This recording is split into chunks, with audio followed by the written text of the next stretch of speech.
Welcome to SSU Live, everybody. Tonight we got a great show for you. We're going to cover the Seahawks versus the 49ers. We're going to cover some personnel changes in the front office for the Mariners. We're going to run down some Stanford UW Husky highlights. And, of course, we're going to wind things down with our favorite game, buy, sell, or go to hell. Well, first off, we'll start, of course, with the Huskies and their big win over a rival Santa Clara 49ers. And I want to send it out first to Rich for your thoughts as far as how our defense performed.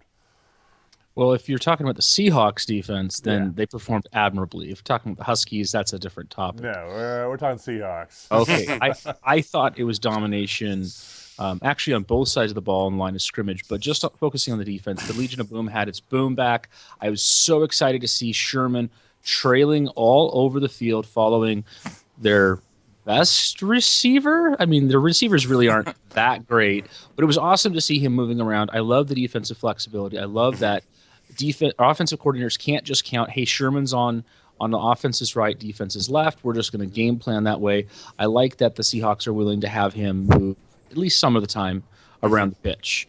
But the defensive assignments were great. I was so excited to see that, and just thrilled with the overall the real tail kicking that the defensive line gave the Santa Clara Niners offensive line. It was awesome. Yeah, it sounds great. What'd you think, Ian? Well, I thought the game was very good overall. I think we saw how bad San Francisco actually is in this game. I mean, Valid. Kaepernick has the Seahawks so much in his head at this point that it's not even funny. I mean, he's just scared. He's just scared of them at this point. So I don't take too much from the game. I thought they looked pretty good. The two picks by Wilson in the second half were both ugly. Throws that shouldn't have been made. So I'm a little concerned about that and his decision making. I'm still concerned about the offensive line. It was porous as hell. I mean, San Francisco's pass rush is not that good, and there was still 4 or 5 sacks they gave up in the game. That stuff's got to change if they're gonna get on a roll going forward. But San Francisco was a good team to get well against. I'll put it that way, and they looked quite good in the game overall. Okay, and Brent, what did you think about Yeah, performance? they were pretty solid, but I think it's important to keep in mind who we're talking about here. Like Ian said, 49ers are not a good team. Kaepernick is not a very good quarterback when he plays Seattle. He goes into scare mode, and but overall, it was a very physical team. And looking at the schedule going forward, if they can keep up that physical style, no one's going to want to play this team in a month from now. Hmm. Yeah, one of the stats that they showed up on the TV screen we were watching at the game, and one of the big key stats is they pointed out really the Seahawks, all the teams we've lost, most of them are undefeated. They're all really good teams. Hmm. So there is some cause for hope. But I wanted to bring up Thomas Rawls. Who was impressed with him? Anybody? Um, yeah, Brent, go ahead. yeah, he is quite a find. I believe he was an undrafted free agent. Runs extremely physical. It's a pretty familiar running style. He actually reminds me a little bit of Terrell Davis, which is a pretty high compliment. But he's only a couple games into his career, but man, he's gone way better since preseason. Yeah, I think he's impressed a lot since preseason. In times that he's been called on when Marshawn's been out a couple games, and when his work has been limited, he's been extremely impressive. Obviously, he was more of a mix-up back in the last game because Marshawn in a big way again this week, and I think that was a big thing, good thing that happened. But yeah, I thought he looked good in a complimentary role this week as well, and will be good with Marshawn down the line. Yeah, You I guys, totally oh, agree. I go ahead. totally agree. I mean, Rawls is the real deal. I mean, for whatever reason, talent evaluation in the NFL just totally whiffed on this guy. This guy has talent top to bottom. More to the point, he knows how to get to the hole and doesn't try to do things fancy. Oftentimes, rookie running backs seem to think they are faster than everyone else in the NFL. They can run east and west, and he does not do that. He gets to the hole quickly. He hits someone, and then he tries to do moves after he's to the hole or near the hole, which I Hmm. think is obviously kind of similar to Marshawn Lynch in that regard, and that's very very good with offensive line. So Yeah, the yards after contact is a big thing, definitely. One thing we saw Tyler Lockett all of a sudden show up again. Where they've been hiding him. I mean, is this going to be something we're going to see more of going down the line? Anybody? I think so. In the previous game last Sunday, they tried a deep ball to him that just missed as one of the better calls I thought of the entire game. And this time they actually found him, and so yeah, I think having him as a deep threat down the line is going to be a big help for him. yeah, I have to agree. As long as we actually stop throwing bubble screens and tunnel screens to Tyler Lockett, I think he's going to have every chance in the world to develop into a legitimate, maybe not like a split end, but a legitimate slot or flanker at the NFL level. He did get thrown to a couple of times on bubble screens, and man, San Francisco's just sitting there waiting for it. I think Yeah.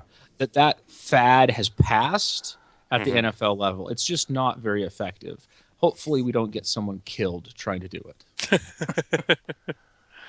Okay, so one of the things we noticed was there's only 3 points scored in the entire second half for the Hawks. Should we be worried? Is that going to be something that we should really worry about or focus on? Yeah. Go ahead, Rich. I was just going to say, I think Brent needs to jump in here with some commentary, but I totally agree and say yes. Well, I wouldn't be too concerned.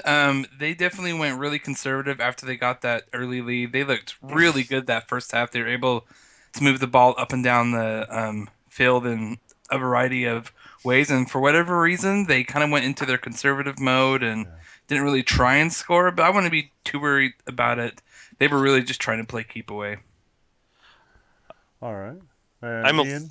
I'm a little worried just because of the two turnovers in the second half that were a big Valid. part of why they didn't score more points. One was not a conservative play at all. They were trying to chuck it into the end zone and didn't see the outside corner, and then Wilson also apparently didn't see somebody on the other pick too, and neither one was a really good decision on his part. And I hope that he just doesn't start gunslinging more and starts staying within himself and making good decisions like he always has before. I would agree. I was watching the game. I was following it on Twitter, and like all the local commentators are like, "Man, Wilson has looked on this game. He's looked great. He's looked great. He's looked great," and he just dumped it all down the tube. Because he's rolling out, which is usually when he's great. But you could see that corner had done a good scouting job, saw that he didn't want to go to the outside receiver, that Wilson doesn't like to go to the outside receiver when he's rolling out. He likes to go to the interior receiver. Yeah. And he basically just jumped that route. And what was really bad is that he had yards in front of him. He could have just tucked the ball and run for several yards. Yeah, so anyway, that's just that's All my right. that's my thought. I think it was worrying. Okay. So there was no fourth quarter meltdown this time. Do we think that has passed us, or do we really think the 49ers are that bad? I'll go around. Start with Brent. I would be a little bit concerned about the fourth quarter play. Like we were saying earlier, Kaepernick just did not have it at all. You could see it in his face. Tom Sula is also not a great guy at making adjustments. But with their schedule, I mean, I would be more concerned about the Cardinals being able to do that because they have a really good play caller on their sideline. Rich. I am not the least bit worried about the defense or the special teams. Those two, check, they're done. Just a heads up, guys. I don't know if you checked the stat line on the defense at the end of the day. Leading tackler, we had 4 guys with 5 tackles. Yeah. Our defense was hardly on the field the whole game. Right. Because they kept on making them punt. Now, I'd like a few more turnovers, but to be fair, San Francisco also was not doing anything the least bit aggressive at all. I mean, they hardly threw the ball more than about 5 to 8 yards down the field. And that's basically what everyone has been doing in the NFL this year, so it's really hard to get interceptions against a scheme like that. No, this defense, unless they just completely fall off the cliff this next Sunday, I would anticipate that this defense is back to its Super Bowl caliber self. The Mhm. special teams has been Super Bowl caliber. I mean, the best special teams we've probably ever had in Seattle, ever. Like the Mhm. whole history of the Seahawks Oh, yeah. is this year. It's that offense. We just got to get that offense back on track. And to Ian's point from earlier, I do agree the offensive line was very porous. They did play better in the run. And to be fair, San Francisco did blitz like crazy late to try to get something to happen. So No, I will say this, that as conservatives, we feel the offense maybe got in the second half. They did hold the ball for 40 minutes in that game and kept the San Francisco offense off the field for really long stretches of time, and I was really happy about that from the offense throughout the game. They ran the ball very effectively and kept the clock moving. They really shortened it. I also think that Kaepernick was pretty happy about the time of possession too. He did not look like he wanted to play at all. Man, Michael Bennett was a beast in that game. He was Just killed him. I almost felt bad for him, but Well, there Bennett was had Bennett is so 5. in his head at this point. It's just ridiculous. there was a play where I think it was Frank Clark tackling his legs, and Bruce Irvin hit him right in the chest. Mhm. And Kaepernick came up, and he was blinking, and he was looking around like, I don't know where I am, It's true. So It's yeah, he definitely doesn't like playing the Seahawks. I can tell you that. I will bring up one other cause for concern, which Okay. is Russell Wilson had more rushing attempts than Thomas Rawls. Rawls had 6, Wilson had 7. Wilson only had 20 yards, as long was 9. He was not nearly good enough when he decided to take off. He didn't have any of the back-breaking runs that he's had, and a lot of the time he looked like he was still really, really gun-shy, that beaten dog syndrome, if you will. All Well, right. I will say this. One more Oh, thing. sorry. If there's room for No, one last thing, go ahead. I will say this though. They were running a lot less of read option looks in this game. I noticed they're running the ball out of a straight I formation with fullback and everything a lot. I think it's part of the reason they ran the ball as well as they did. But of course, when you run that way, Wilson's not going to get nearly as many opportunities to keep on the read option and whatnot. So I think that might have been a big reason why. I just want to say that I'm not 100% sold on whether or not the fourth quarter collapses are past us. I do think the 49ers are an absolute shell of a team that they were last year and the year before. They don't have the coaching, they don't have the depth, they don't have the defense, they don't have the offense.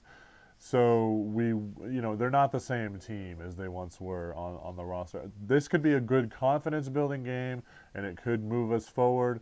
But otherwise, I'm not 100% sold. So with that, we're going to move on to break for a little bit, and we'll come back to you shortly with some information on the Mariners and where they're going with their front office.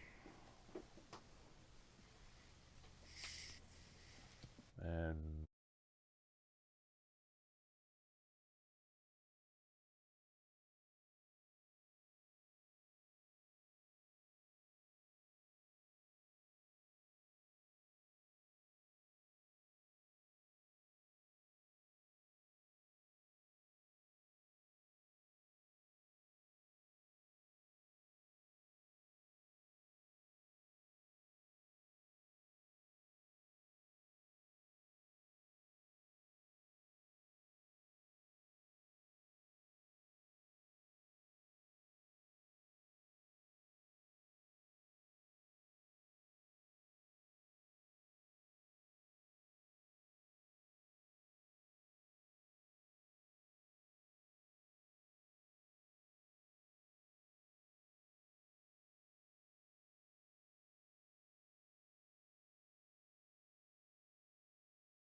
Welcome back to SSU Live. So we're here to talk again about the Mariners, unfortunately that they may be. So there's been a lot of changes and overturning in the front office. The new GM, Jerry Dipoto, has been making a lot of changes, and I wanted to bring that up with you guys, see what we thought about that. No. Okay, anyway, So, Brent, what do you think about the new hire this week, Scott Servais, manager? I had to look up his name because I've never heard of him, but I do remember when he was a serviceable catcher. He wasn't the guy that hit very much. Ever since then, I guess he's been in the front office. He doesn't have any bench experience, doesn't have any managerial experience. He is, I guess, known more for developing some younger players, but that doesn't really make me feel good about a franchise that is in the spot that Seattle is in. To have a guy that is so untested and a franchise that needs so much work, it just doesn't seem like a good hire.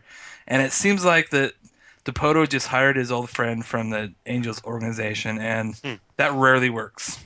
Now, Ian, I know you wrote an article about that on Seattle Yeah, Side Up. I wrote an article about the managerial hire. I disagree to a certain extent. I think a big problem with the Mariners organization as a whole has been player development and coaching. I think they've drafted some very good prospects over the years that just haven't worked out, and I think that a lot of what Dipoto seems to be doing here early, including with the hiring of the manager, it seems to be with a focus on getting the most out of the players that are already in the system and getting and developing new players in the system better in a better way.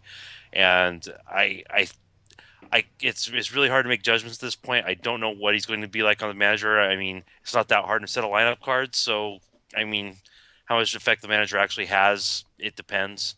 Um, I think I think overall, I see what he's trying to do, and I'm willing to give him the benefit of the doubt for now. Okay. Now, I Rich. I can't disagree with you more, Ian. Okay. I really can't disagree with you more. And look, managers don't add wins. Like in the analytics world, they don't make you better, but they do make you worse. And the manager has the two most important sets of decisions that you have to do every single day. Number one, set your lineup. Number two, choose who's going to pitch for you.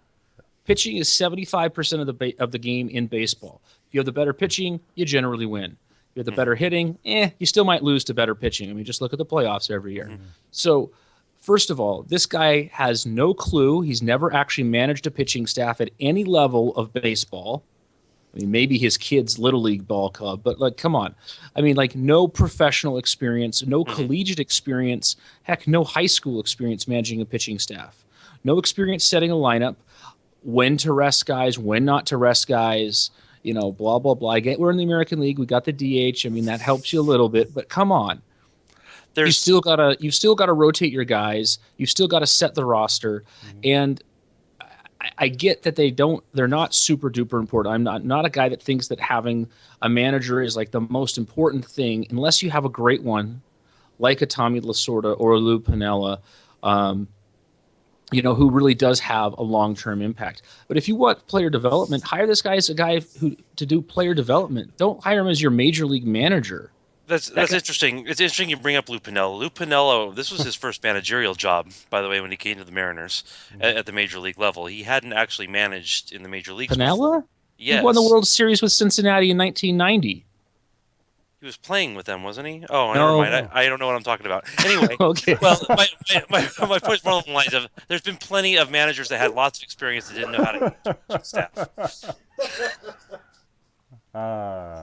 Okay, regardless. There's been plenty of managers that didn't know how to manage a pitching staff that had tons of managerial experience. Dusty Baker in particular comes to mind. There's lots of guys like that. Everyone has to manage for the first time at some point. There's been plenty of great managers that got their first gig in the major league. So I don't think that just because the fact they hired a guy that doesn't have any direct managerial experience means he's necessarily going to get a bad manager. Okay, so I agree. Let me just finish guys. up. We have a question from the audience that I want to get in here. Sorry, guys. Why didn't the Mariners get a proven guy? And no one's heard of some guys. San Diego got a no guy. San Diego went with some nobody, and it absolutely just failed. So why didn't we go with a proven guy in that role?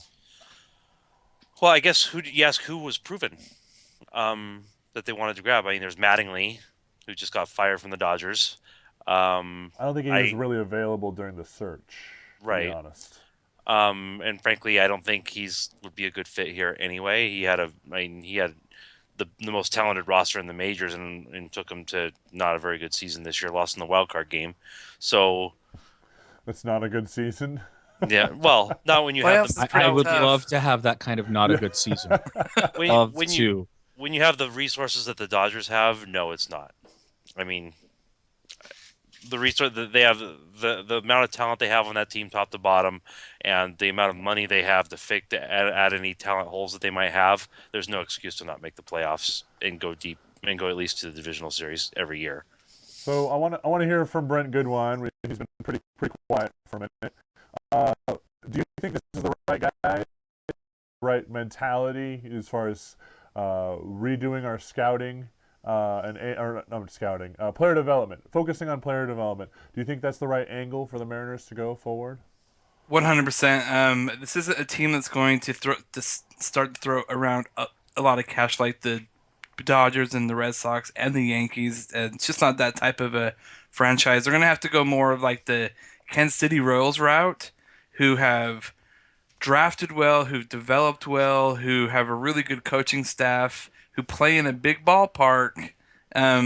So that's who they should really model their franchise after, is the Royals, because they are where Seattle wants to be. And to just kind of say something to Rich, he said a couple minutes ago that a manager doesn't affect wins as much as he affects losses. Not sure about that, because Joe Madden took over a Cubs team that was not very good last year, and with all of his crazy magic, he actually got into the playoffs.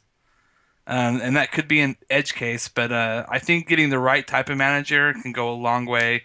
I just don't feel confident that the Mariners got the right guy, but time will tell. He hasn't even coached the game yet, so it's kind of That's tough to right. say. He's never coached a game at any level Absolutely. of professional baseball.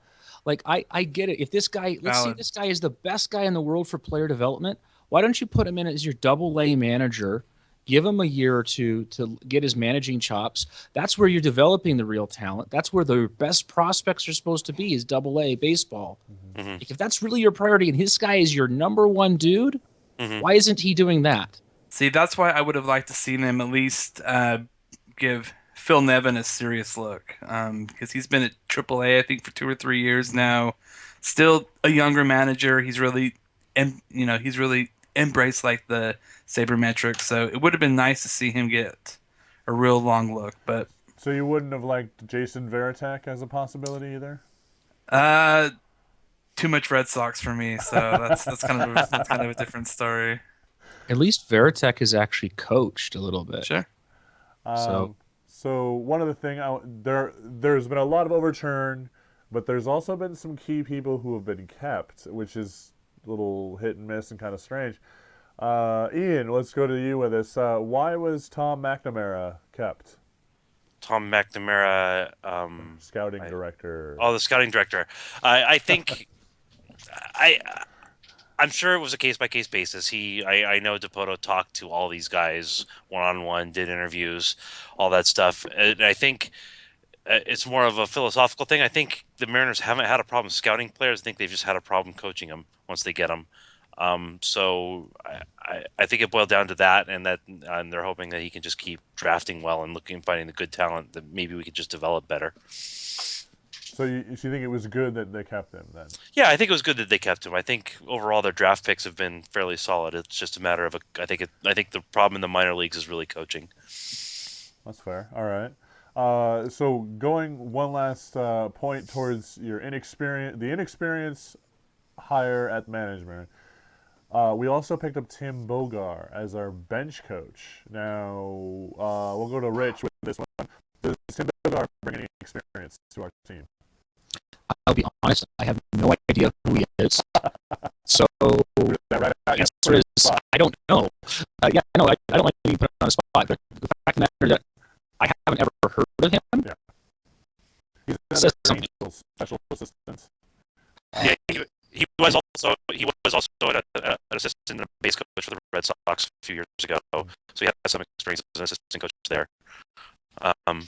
But and he was the interim coach.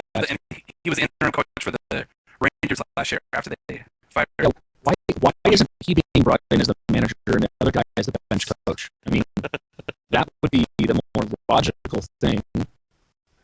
Just saying, because bench coach kind of is like do everything, do a little bit everywhere, help around both the major league and we talk to the minor leaguers as well. So it just kind of puzzling to me this whole hiring concept. Well, the bench coach is smarter than all of us. Well, the bench coach is primarily the backup. He's the assistant coach. He's the guy who gets the guys back. Maybe Dakota had a close relationship with Cervez, and he wants to have him do things Dakota's way, which was an issue in Anaheim. Remember with the Nova Scotia. I want to go one time around, and I want to find out everyone's thoughts on that regarding if that's a good thing. Is it synergy that they're all have already worked together, or is it just like bad idea that we're just stealing the Angels organization basically? So let's hear Brent. Let's hear your thoughts on that. It can definitely work. It reminds me a little bit of what the Denver Broncos have done when LA hired Kubiak and Wade Phillips. Kind of getting the old band back together type of a concept, and those don't always work, but really couldn't be worse than this season. So I'm away. I know that's not the most optimistic view. I think it's pretty pragmatic at this point. All right, Rich, what do you think? I mean, stealing another organization's talent is great if that organization is the best organization in baseball, which right now, over the last couple of years, has been the Royals. Or maybe you can make an argument for big money. Too, yeah. I mean, you've got a couple. St. Louis, the Royals, the Giants have all been really, really good at building their organizations up. The Dodgers really have set themselves apart from the organization from a standpoint of a good organization that spends a lot of money. Like they're the ones that do it the right way. And so I don't like stealing talent, but we're only going to steal it from one organization, and it's not like the Angels have been that successful. They're not exactly the gold standard. All right, and Ian, just your last thoughts. Well, like I said, we don't really know much yet. I mean, we don't know what these guys, what we really know what his whole philosophy is. I think there's a lot of wait and see approach here. I think the team has a lot of talent, and I think they can be competitive this year with just a few smart moves. And so, I mean, it's hard to say at this point. I mean, whether the new manager will work out, we're gonna have to wait and see. So in general, I think it's good that they already have a working relationship, but like everyone's pretty much saying that the jury's still out. So we'll see. We're going to go to a break now, so we'll come back to you with some UW Husky football.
back to SSU Live. We're back to talk about the Huskies and the Cardinal. They played this weekend. Didn't go too well for the Dogs.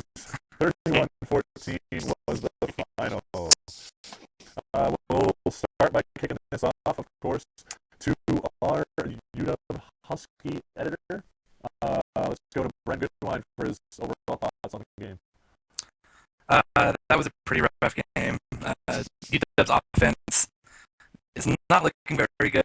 Of course, there was a freshman in there starting his first game, and he very much looked like a freshman, made some really poor throws, some poor decisions, and Christian McCaffrey was just way too much. He just killed the Huskies, running, catching, returning, and to think that kid's only a sophomore just makes me kind of sad because he's going to be around for at least another season. But asking way too much out of the Husky defense, they just can't keep games that close without some help from the offense. And hopefully they start to get some passing game to take some of the pressure off. Okay. Now you brought up a great point there that I want to circle back right to immediately. Rich, I know you have strong feelings on this. Why did they not go with Lindquist? With KJ Carta-Samuels, sorry. I have no idea. I'm completely baffled. The only thing that I can think of is that Peterson decided that he had no real chance to win the game, and so he was just going to give Carter Samuels actual game day experience because I think he ran Lindquist out there once or twice, and a couple one times time they couldn't even get the play off, and so that they had to bring Browning back, or not Browning, but Carter Samuels back, and it was just ridiculous. I'm completely baffled. I think he's in the doghouse or something. Like maybe he just doesn't like other people's guys. He just wants his guys. Let's go to Ian. Why would you start your number 3 redshirt freshman over your junior, Lindquist junior? I think it's because it's your guy, and you're trying to. This whole season's about player development. Mm-hmm. I mean, they're just trucking him out there. He's trucking him out the youngsters like crazy, and I think that's all he was going for. He wants the younger talent, and he's just ready to move on. If it means tanking this season to be good next year, I think he's okay with that. Because that seems to be a theme throughout the year. They're right from starting the freshman quarter, starting Browning in the first place. So, okay. So you're saying basically let's see what we have. Let's throw everything out there. We might lose this game, but let's find out what we have. The guys who step it up and know where we are moving forward. Exactly. So Brent, another good question. Myles Gaskin, 108 yards against an incredibly good defense. Is he the real deal? He has had, I think this is his third straight 100-yard game. As a true freshman, he just seems to be getting better and better and better. I think he is the real deal. But as we've seen with a Coach Pete offense, he's not afraid to use two and three running backs. So I'm actually really looking forward to these next couple of years as they get more and more talent. That Gaskin will just be one part of that rushing attack, and we could see some really nice things come out of the Husky offense here. Hopefully, because they need to figure out something. Whether it's giving the ball to this kid 25 times a game or what, they need to figure out something. So you don't have much confidence in terms of the quarterback position is what you're saying? Based on everything that I've seen, no. And it's, they're playing really tough teams too. Going to Stanford, starting your first game against the number 10 ranked team in the country, that's just almost asking the impossible there. So we'll just kind of see how it goes. I agree that Gaskin looked really good. 108 yards on 18 carries and a touchdown. I thought he was very solid in the game. And against a defense like Stanford's too. Yeah, he's got a really good future ahead of him, I think. Very patient. Yeah. So I have a question from the audience for you guys, and I want to hear from each one of you on this. So I'll go around.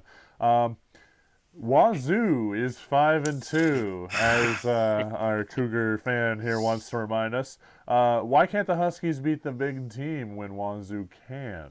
We'll start with Rich on that one. Why didn't we beat Oregon? Vernon Adams. Mhm. Wazoo didn't have to face him. We did. That was the entire difference of that game. All right. I mean, that's the quick answer. All right, Ian. Well, I think Wazoo, I mean, with their coach, they finally come into to the point where it is his guys and a fully matured system, and they're starting to really respond to his techniques and his especially his offense. It's really starting to click on all cylinders. In fact, as they put up 45 on Arizona this week, I think that can be attested to. So you're basically saying they're the Huskies 2 years in the future, maybe. Pretty much, yeah. Okay. What about you, Brent? Wazoo has a really good quarterback. Then they also have some pretty decent talent on offense, but they also lost to Portland State, so I'm not gonna forget Good that. point. Good point. I was That's gonna all that we mention have. Yeah. That's really all that we have. I do want to say, as the lone duck, that the only reason that the Ducks lost to Wazoo was because we didn't have Vernon Adams, which the Huskies learned. Uh, anyway, I Bad want to timing. move on. Bad timing. Yeah, bad timing, definitely. For the Huskies, unfortunately. One other comment on the game here I've gotten was that the offense couldn't string together enough first downs. They only had 43 total plays on the game. Is that going to be a concern? We'll go to Brent. Yeah, that's a definite concern there. Their whole offense, especially these last couple games, they just have looked really. They've just been really inconsistent. Nothing. They haven't been able to string together long drives. They haven't been able to consistently throw the ball. It's just a whole lot of frustration right now. I want to jump. ahead. Jump in here, Matt, if that's all right. Go ahead. It is offensive inconsistency, but two key things that I've seen, specifically with Browning. I'm not going to even talk about KJ. He's in my doghouse. He's dead to me. Ouch. Is that Browning has missed a number of long throws this year, specifically, and I'm not talking like long bombs. I mean, guys miss those all the time, but I'm talking 20 to 30-yard throws down the middle, typically. The intermediate deep to deep range. That's usually a decently easy throw for most quarterbacks at the collegiate level. And oftentimes it's been to his wide receivers or his tight end, Perkins, and he's just missed him. He's just overthrown him. He seems to have a little bit of the Jake Locker-itis, where he gets a little, he sees the guys, he sees the read he wants, he sees the coverage he wants, and he just gets a little bit too excited and he can't keep that throw down. The other thing to note is that this last week, the tight end was like non-existent. We didn't want to throw the ball to the tight end for some inane reason, even though he was open all night long. Well, one quick back to your point about him missing these throws. How much can you chalk that up to just freshman jitters? I mean, this guy's a true freshman. Last year he was in front of his high school crowd. This year he's in front of a national crowd, and there's a lot more pressure. And he just hasn't hit the point where he can just have that quarterback calm and cool. Yeah, it's a huge part of it, but I think it also goes to what Brent's point was, which was stringing together drives. You got to get those balls in the vicinity of your receivers so they have a chance to bring the ball down. All right. Now, Ian, I want to go to you with this. On the opposite side of the field this week was Kevin Hogan at quarterback, and Kevin Hogan has been on and off some lists and back and forth, but he had an impressive game. And do you think he's an NFL quarterback?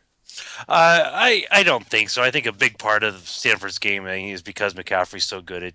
It opens up a lot of things for them on offense. He's a decent passer, but I don't think he's quite NFL caliber yet. All right, Brent, what do you think about Kevin Hogan?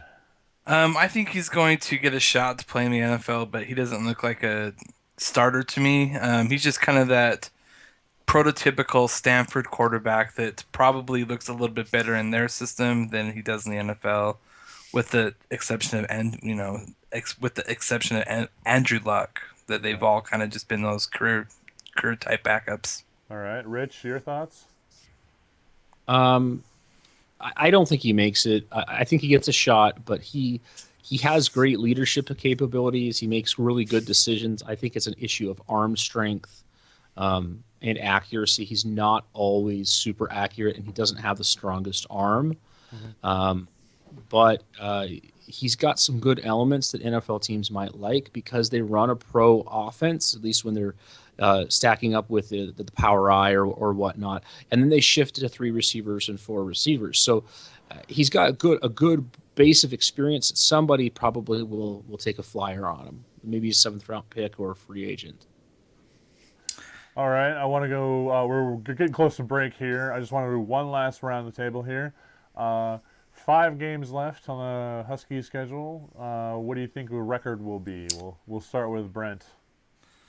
I'm going to go with 2 and 3. I actually think they win the Apple Cup, and they're going to win a game against someone that they shouldn't win. And just kind of want to throw in one other thing real quick.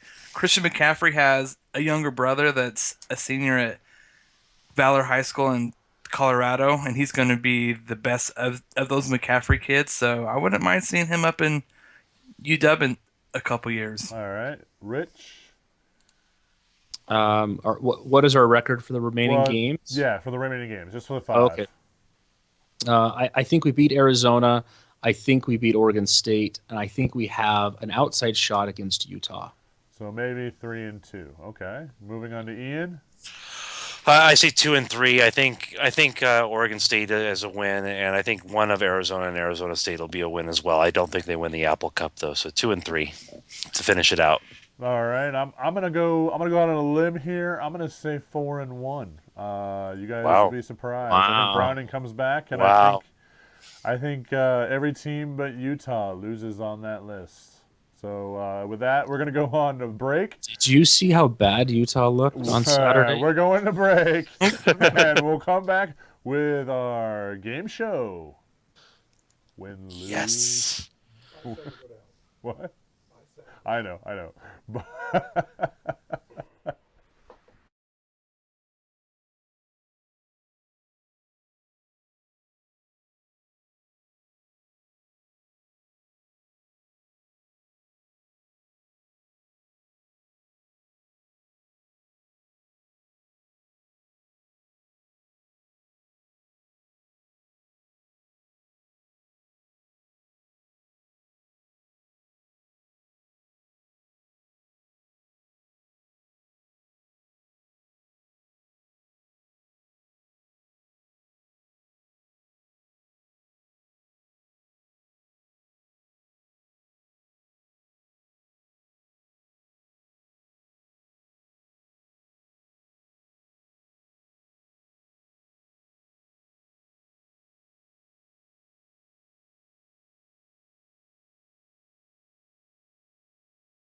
Welcome back to SSU Live, everyone. We're going to do our game show, buy, sell, or go to hell. But first, we want to do a quick round table of our thoughts on the Sounders and their entry into the playoffs this afternoon. So we'll go around real fast. Brent, what are you thinking?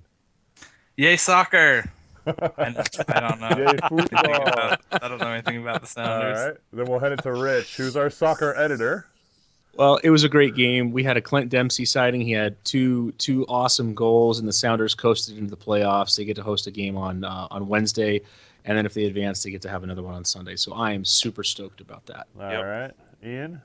Season continues. They get to hopefully get some revenge on their arch playoff nemesis, the LA Galaxy, on Wednesday. I'm pretty excited about that, and I get to host that game, which is a big deal. All right. I'm also pretty damn excited to see the Sounders make the playoffs. What, seventh time in a row, was it? Yeah, it's pretty awesome. I also want to take a moment to plug a Rave Green magazine. We're going to be shooting that later on tonight. It'll be airing later this week. It'll have everything you need to know about the Sounders and the playoffs, the matchups, everything you want to see, everything you want to know. You can find it on our channel. Subscribe on YouTube, Facebook, Twitter, or always go to SeattleSideUp.com for our information. Now we're gonna go right on into our game show now. Abraham DeWeese is gonna call out some names for us, and buy, sell, go to hell. Welcome to Buy, Sell, or Go to Hell. This is the game show where I ask each one of our participants, Matt Page, Brent Goodwine, Ian Loney, and Richard A. Michelson, what they think about particular celebrities, sports or otherwise. Would they buy their jersey? Would they sell their jersey? Or would they love to go up to this person on the street and tell them to go to hell? Guys, are you ready for Buy, Sell, or Go to Hell? Woo! Absolutely. All right. Let's go ahead and get into our first player here. That's you, Matt Page. No gimmick needed. Lamar Odom. Do you buy his jersey? Do you sell his jersey? Or do you tell him to go to hell? Lamar Odom, I would tell him to go to hell. Lamar Odom, you would tell to go to hell. Man. Sure. Harsh. Well, Brent, can you talk some reason into Matt? He is telling a guy that tried to commit suicide to go to hell. Yes. What would I tell him? Same thing. You tell Lamar Odom to go to hell? Yeah, anyone. Oh my God! associated No, with no, the- no, no! Wait, anyone wait. associated with the Kardashians can go straight to hell. Yes. Ian, there must be some human compassion within your soul. Of course, he wanted to kill himself. He was dating a Kardashian for a long time. I mean, it's just. But would you buy his jersey? Would you sell That's his just jersey? way too much crazy for anyone. But in would one you lifetime, buy or but sell his jersey? I would sell his jersey. Oh, okay. I'm not gonna tell him to go to hell, but I just sell his jersey because I don't want the jersey of anyone who dated a Kardashian. Rich Michelson. That's fair. That's fair. I Rich would Michelson, buy Ram. his jersey from him to give him some money because he obviously needs all the help he can get. You just And then gonna I put would the quickly money sell up his it. nose. I mean, By the way, I'm going to actually pose the next question to our technical director. The two people that told Lamar Odom to go to hell, Bob Lucky. What do you think of these guys? Well, I don't think of much of them as humans. Would you tell them to go to hell? No humanity. Please go to hell. I'm going to have to side with that. Usually, when you're behind the camera, you don't involve yourself in the trivia questions. But Matt Page, no gimmick needed, and Mr. Good Wine, it's so delicious and not so fine. You guys can go to hell. We're moving right on to the next person. Seahawks running backup. Thomas Rolls ran for 100 yards, but still doesn't get to see very much time. Ian Loney, would you buy his jersey, sell his jersey, or tell him to go to hell? I would buy his jersey. He's looking like he's going to be a part of the Seahawks offense for the next several years, whether it's in a committee thing or whatever it is once Marshawn retires. He's going to be a big part of the offense going forward. But obviously, as long as Marshawn's here, he's not going to get as much time as he might otherwise. All right, we So- have one buy. Brent Goodwine. Buy, sell, or go to hell. Thomas Rawls. I guess I would trade in my Robert Turbin jersey and get the Thomas Rawls one. So Don't tell Robert reluctantly Turbin that. buy. Yeah. All right, Matt Page. I would buy it. That's a future star in the making. I would absolutely buy it. Richard Michelson. Thomas Rawls. Do you tell him to I hate go to to hell, be or do you buy or sell so his jersey? like conforming here, but I gotta buy. I mean, he's the real deal. I mean, he this, but like just to be anti-conformist, I tell him to go to hell. All right. Any reason for that, or Just because he's making way more money than I am. Oh, well, that's fair. That's actually that's the most honest answer I've heard tonight. Solid logic. Very solid logic. All right, guys. The next one that we have up here is the new Mariners GM, Scott Servais. Do you buy his jersey? Do you sell his jersey? Or do you tell him to go to hell? Ian, geez, Loney. Scott Servais or Jerry DePoto? Which one are we? Well, when I said Scott Servais, I meant Well, you Scott said, Servais. you also You said said GM. GM. Yeah. So Well, do you want? All right, whatever. As far- Manager. That means groovy manager. Yes. Scott Servais, I say sell. The jersey's not ready for buying yet. We got to see what happens. All right, Ian or Matt Page, what do you think? I'm not ready to buy, and so I guess I have to sell at this point. There's no proven capability there yet, so I would definitely have to say sell. All right, Rich Michelson. Look, there is only one Mariner manager ever that you would buy their jersey, and that is Lou Piniella. So everyone else can go to hell. Not Don All right. Wakamatsu. He could definitely go to Waka. No, not Don Wakamatsu. With that, we move on to the next one. We actually talked about Stanford quarterback Kevin Hogan. Brent Goodwine, do you buy his jersey? Do you sell his jersey, or do you tell him to go to hell? I'm gonna sell. I don't really think too much of him. He's just a really good game manager. So, who wants a game manager for a jersey? Sell it. Okay, Rich Michelson, on to you. Well, Russell Wilson's a game manager, and everyone buys his jerseys. But no, he's a 4-year starter at Stanford. They've been a very, very good football team, the second best football team over the last 4 years in the Pac-12. All right, Ian Loney. And so I'm buying it. Well, I say go to hell. He got it. He got his 4-year degree at Stanford. He can go work at Google or something and just not worry about it. He can go to hell. He's not that good of a quarterback. Wow. All right. Matt Page, Kevin Hogan, Stanford Cardinal quarterback. Do you tell him to buy? Do you tell him to go to hell, or do you buy or sell his jersey? I would sell his pro jersey, but I would buy his college jersey. For that, I mean, I don't think he's going to do well in pros, but I think he's awesome in college. All right. Up next is the official SSU mascot, Rory the dog. Do you buy? Do you sell his jersey, or do you tell him to go to hell? Matt, Me? Okay. I buy. you buy his jersey. Yes. What reason?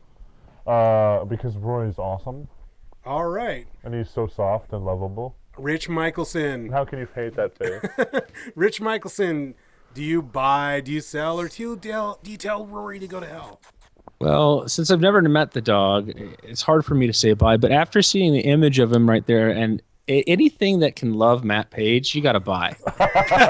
There ain't too many out there. Ian Loney, geez, tell us. Do you buy his jersey? Do you sell his jersey? I say Rory can go to hell. Go live in Paris Hilton's purse. Oh, right. And Brent Goodwine, he tastes so good, he can't be fine. Well, Do you I've buy the already jersey? said that a drug addict can go to hell, so I think I'd be a pretty awful person if I said that about a puppy. So I'm going to buy that jersey All right. because look at the look on Matt's face. That's adorable too. Okay, moving on. And I don't know why this is up next, but Abraham Derwees, Man About Town, and SSU Live director. Do you buy the jersey? Do you sell the jersey? Or do you tell him to go to hell? Rich Michelson. Well, I look at him quizzically and ask, why do you feel the need to ask us this question? Are you feeling down about Narcissism. yourself? It's narcissism. Straight up narcissism. So I Does it sent need sent validation? you. So what I'm I going wanna to do know is I'm who- going to write you a prescription and send you to a psychotherapist. All right. Brent Goodwine. I tell him to go to hell. But then I'll probably buy him a couple beers because I feel guilty. Excellent. Ian Geez Loney. well, I tell him to go to hell on an almost daily basis. So I think doing it again would be a little bit superfluous. So I just sell. And Matt Page, no gimmick needed. I'd tell him to go to hell, but he told me earlier to do the same thing, so I guess I'd meet him there for a beer. We're gonna do a special. We're gonna do a special one-off here. We're gonna go to the Muppets. Ooh. We're gonna go to the Muppets, and I want to know, with the new Muppet Show, I hope you guys been watching. Miss Piggy has her own talk show. Do you buy, sell, or sell Miss Piggy's jersey? Matt Page. I have to say sell because she doesn't remember Gonzo's name. That's true. All right, Ian Loney, what do you think? I say buy because Miss Piggy can do no wrong. That is one sexy woman. And Rich Michelson. I don't know how to respond to that, especially considering he just got married. And I was going to say and compliment him that he really married up, but maybe he just doesn't have very good vision. I'm not sure what the issue is. I sell all talk show hosts. So yeah, sell. Fair enough. And Brent Goodwine. I'm gonna sell. I don't really dig on the swine. So All right, we got two more left.